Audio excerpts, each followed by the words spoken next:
ഇസ്രായേലിന്റെ തലസ്ഥാനമായ ടെല്ലവീവിൽ ഹിസ്ബുള്ളയും ഇറാനും ഹൂതികളും ആക്രമണം തുടരുന്നതിനിടെ ഇസ്രായേലിന്റെ ഭാഗത്തുനിന്ന് കടുത്ത ആക്രമണങ്ങളാണ് ഉണ്ടായിക്കൊണ്ടിരിക്കുന്നത്. ഒടുവിൽ ആ നീക്കവും ഇസ്രായേലിന്റെ ഭാഗത്തുനിന്ന് ഉണ്ടായിരിക്കുകയാണ്. ഹിസ്ബുള്ളയുടെ പുതിയ തലവനാകാനിരുന്ന ഹാഷിം സഫീദിനെയും വധിച്ചിരിക്കുന്നു. ലെബനന്റെ തലസ്ഥാനമായ ബെയ്റൂട്ടിൽ ഹിസ്ബുള്ള രഹസ്യാന്വേഷണ വിഭാഗത്തിന്റെ ആസ്ഥാനത്ത് ആക്രമണം നടത്തിയതായി ഇസ്രായേൽ സ്ഥിരീകരിച്ചിരിക്കുകയാണ്. ബെയ്റൂട്ടിന്റെ തെക്കൻ മേഖലയിൽ ഹിസ്ബുള്ളയുടെ ശക്തി കേന്ദ്രങ്ങളായ ദഹിയ ഉൾപ്പെടെയുള്ള സ്ഥലങ്ങളിൽ നിന്ന് ഒഴിഞ്ഞു പോകണമെന്ന് ഇസ്രായേൽ ജനങ്ങൾക്ക് നിർദ്ദേശം നൽകിയതിനു ശേഷമായിരുന്നു ആക്രമണം നടത്തിയതെന്നും അവർ പറയുന്നുണ്ട്. ഹിസ്ബുള്ളയുടെ അടുത്ത മേധാവിയായി ചുമതലയേൽക്കുമെന്ന് നേതൃത്വം അറിയിച്ച് ഹാഷിം സഫീദിനെ ലക്ഷ്യമിട്ടാണ് വ്യോമാക്രമണം നടത്തിയത്.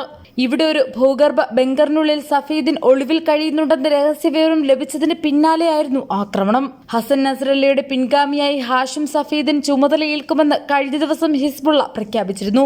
ഹിസ്ബുള്ളയുടെ 7ഓളം നേതാക്കളെയാണ് ദിവസങ്ങളുടെ വ്യത്യാസത്തിൽ ഇസ്രായേൽ വധിച്ചത്. ഹിസ്ബുള്ളയുടെ ആദ്യകാല അംഗങ്ങളിൽ ഒരാളായ ഹാഷിം സഫീദിൻ നസ്രല്ലയുടെ ബന്ധു കൂടിയാണ്. ഇറാനിൽ നിന്നും ഇസ്രായേലിലേക്ക് 180ഓളം മിസൈലുകൾ തൊടുത്തതിന് പിന്നാലെയാണ് ഹിസ്ബുള്ളയ്ക്കെതിരായ ആക്രമണം ഇസ്രായേൽ കടുപ്പിച്ചത്.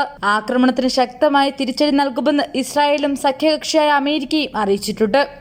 ഹിസ്ബുള്ളയുടെ ആദ്യകാലത്ത് നസ്രല്ലയ്ക്കൊപ്പം തന്നെ സംഘടനയിൽ ചേർന്ന് പ്രവർത്തിച്ച വ്യക്തിയാണ് സഫീദിൻ. 1964 ദക്ഷിണ ലെബനനിലെ ദെയ്ർ ഖാനൻ നഹർ എന്ന സ്ഥലത്താണ് സഫീദിൻ ജനിച്ചത്.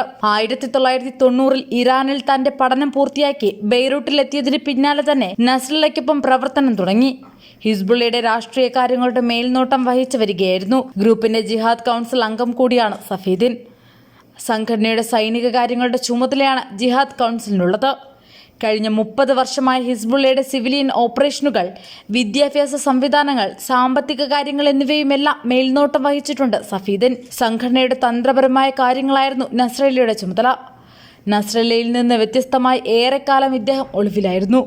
അടുത്തിടെയാണ് പരിപാടികൾ സജീവമായി തുടങ്ങിയത്.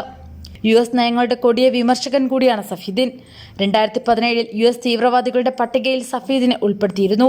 ഹിസ്ബുള്ളയ്ക്കെതിരായ US നടപടിയെ 2017 സഫീദിൻ അതിരൂക്ഷമായി വിമർശിച്ചിരുന്നു. ട്രംപിന്റെ കീഴിലുള്ള മാനസിക വൈകല്യമുള്ള US ഭരണകൂടത്തിന് തങ്ങളുടെ ചെറുത്തുനിൽപ്പുകളെ നശിപ്പിക്കാൻ സാധിക്കില്ലെന്നും ഇത്തരം നടപടികളെല്ലാം സംഘടനയെ കൂടുതൽ ശക്തമാക്കുകയുള്ളൂവെന്നുമാണ് അദ്ദേഹം പറഞ്ഞത്. മാത്രമല്ല, ഇറാൻ പരമോന്നത നേതാവ് ആയത്തുള്ള ഖമേനിയുമായും അദ്ദേഹത്തിന് ശക്തമായ ബന്ധമുണ്ട്.